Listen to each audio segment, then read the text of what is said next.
बोलिए आई मात की जय। जैसा मैंने पहले बताई था कि मैंने अपनी इंजीनियरिंग बिट्स पिलानी से पास करी। जब मैं वहाँ गया मेरे को शौक है घूमने का, तो वहाँ पूरा पिलानी जो शहर है, शहर नहीं गांव है, और उसके बाहर करीब 2 किलोमीटर दूर उन्होंने बिरला विद्या विहार करके एक पूरा एरिया बना लिया है। ये बिरला की जो शिक्षा के प्रति नीति है, ये शुरू हो गई थी 1930 के आसपास, जब उन्होंने छोटी सी एक प्राइमरी स्कूल अपने गांव में खोली। वो प्राइमरी स्कूल को मिडिल को सेकेंडरी करी, फिर कॉलेज बनाया, और आज़ादी 1947 में मिली। आज़ादी मिलते ही उन्होंने वहाँ इंजीनियरिंग कॉलेज चालू कर दिया। छोटा सा गांव, और छोटा सा गांव भी अजब, वहाँ से 2 स्टेशन नज़दीक पड़ते थे। एक तो लोहारू पड़ता था जो जोधपुर दिल्ली रूट पे था, वो 13 किलोमीटर दूर स्टेशन। इधर चिड़ावा पड़ता था जो कि 12 किलोमीटर दूर। आजू बाजू कोई ट्रेन की व्यवस्था नहीं, और वहाँ भी ट्रेनें रात को ही जाती थी।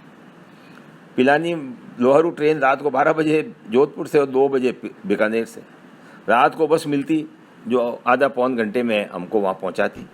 ऐसी अजब सी जगह में बिरला जी ने 1947 में पहला इंजीनियर का बैच 1951 में बाहर आ गया था। आप उस परिवार की दूरदृष्टि देखो कि उनको पता था कि इंजीनियरों की आवश्यकता होगी, तो उन्होंने जैसे ही आज़ादी मिली और परमिशन मिली, उन्होंने इंजीनियरिंग कॉलेज चालू कर दिया। प्राइमरी स्कूल और मिडिल स्कूल उन्होंने कई वर्षों पहले चालू कर दिए थे। फिर रांची में बड़े जीडी बिरला ने तो यहाँ पिलानी में चालू किया। इनके छोटे भाई बीएम बिरला ने रांची में इंजीनियरिंग कॉलेज चालू कर दिया।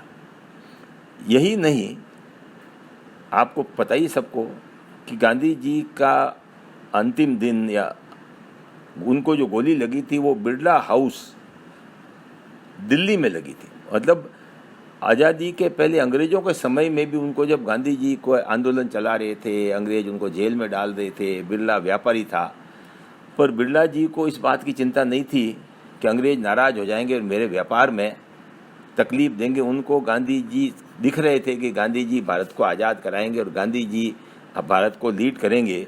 उनको पैसों की व्यवस्था, उनके ठहरने की व्यवस्था, सारा ये बिरला परिवार कर रहा था। एक बिरला परिवार की बात मैंने इसलिए की कि आज आप हिंदुस्तान में देखें तो ज़्यादातर सारा बड़ा बिजनेस, व्यापार, उद्योग आमतौर पर मारवाड़ी सेठों के पास है। चाहे वो कलकत्ता हो, चाहे आसाम हो, चाहे बॉम्बे हो, बड़ा व्यापार, बड़े उद्योग मारवाड़ी सेठों के पास, या अब गुजराती व्यापारी इसके साथ आए हैं।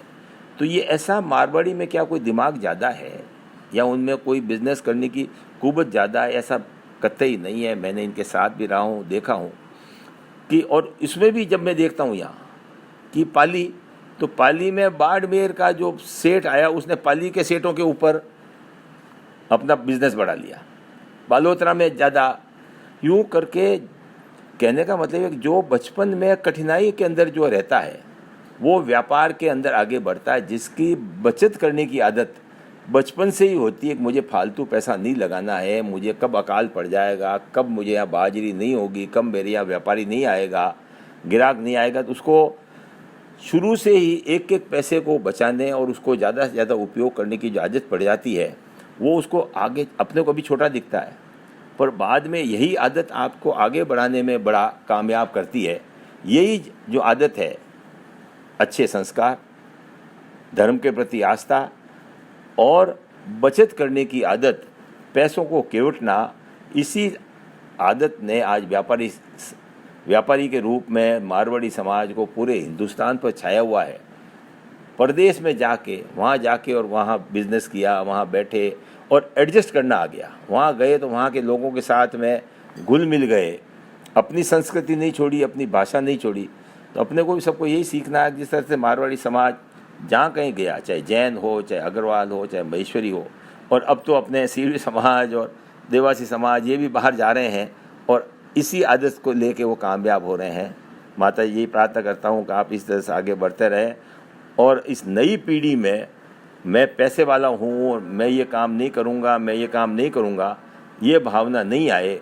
सब काम करने को तैयार रहें, सब तरह की परिस्थिति में अपने आप को बदलने को तैयार रहें, तो आपको आगे बढ़ने को कोई नहीं रोक सकता। बोलिए आई मात की जय।